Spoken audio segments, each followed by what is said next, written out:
Everyone, family, welcome to another episode. Today I want to share something that a while ago I had seen Michelle Williams post, How to Say With Love.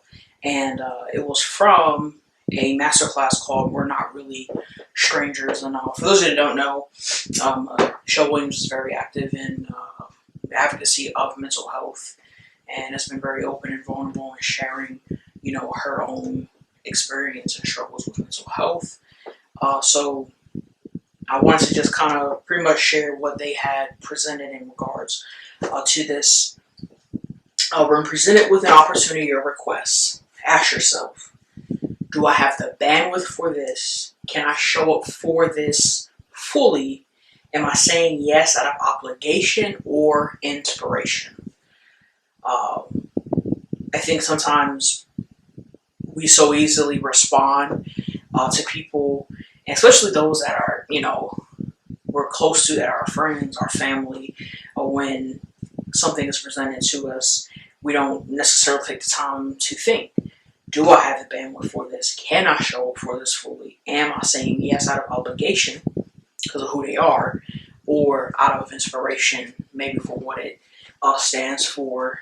And I think if we take the time, and I'm not saying something as simple as what you want for dinner, right?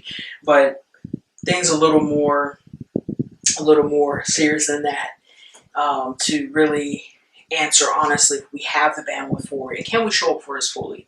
Especially when it's in something to support another person, we want to be able to show up for it fully, and be there and be in that moment and be able to support to them and not be elsewhere mentally, if that makes sense. The next one, is it better to delay a decision than rush a yes you'll regret? You can acknowledge a request without committing prematurely. A response like, this deserves my full commitment. I'll circle back to make sure I can give it my full attention. Can communicate this clearly. And this is something that I'm, learning to do. Because sometimes in that moment, I don't want to say yes and then be like, oh God, or I don't want to say no. I'm like, man, I should, maybe I should have said yes. So instead, let them know, hey, I need some time because I want to give this all of me. I want to be fully committed, and I'll get back to you. Simple as that. At least they know, okay, I'm acknowledging what it is they're presenting to me, and I'm not completely on board as of yet because I want to ensure that I can fully commit to it, but I'm not completely, hands off of it. If torn between a yes or a no, ask yourself this. Am I doing this to be liked, or do I truly feel it's the right thing to do? Will my future be happy about me saying yes to this, even if I don't fully feel like it in the moment? I'm going to say that one more time. If torn between a yes or no, ask yourself, am I doing this to be liked, or do I truly feel it's the right thing to do? Will my future be happy about me saying yes to this, even if I don't fully feel like it in the moment? And I'm going to move on to our next one. Remember, being nice doesn't mean saying yes when you really mean no. Creating clear boundaries is one of the nicest things you can do for the people in your life and for yourself. An honest no is better than an ingenuine yes. Again, sometime in the moment we commit to things and, regret later. And it's simply because you're doing it thinking you're being nice or in obligation to this person, when if a no is really what you meant, and setting that clear boundary means much more, because it's the honest answer from you than an ingenuine yes. Your no doesn't need a long explanation. You won't need to rationalize a healthy boundary to someone who values your self-care. I'm going to say that again. Your no doesn't need a long explanation.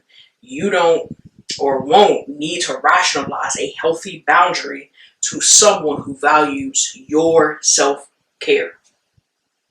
Saying no to someone or something also means saying yes to yourself and your own needs. And I love that one because, again, if these people in your life, friends, family, whoever they might be, value you, value your self-care, they'll understand when you don't say yes. They'll know that she said yes or he said yes this many times. So this one know they need some time. They need some self-care. And they'll honor and respect that boundary. If you aren't able to show up for someone you care about, offer alternatives if possible. Sometimes it's better to use your energy coming up with a creative solution to fill your absence rather than showing up and giving 50%.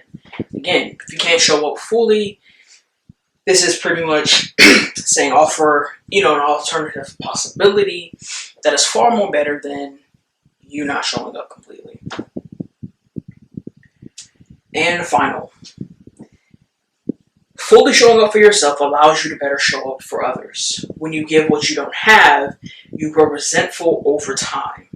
When you come from a place of wholeness, you're able to give people the care they deserve. And I'm not even going to expound on more on that because I think that, in itself serves its justice. Again, this is How to Say With Love. And it was presented by Masterclass for Not Really Strangers via Michelle Williams, mental health advocate. As always, thank you for watching. Thank you for listening. Stay tuned for more. And don't forget to like, share, and subscribe.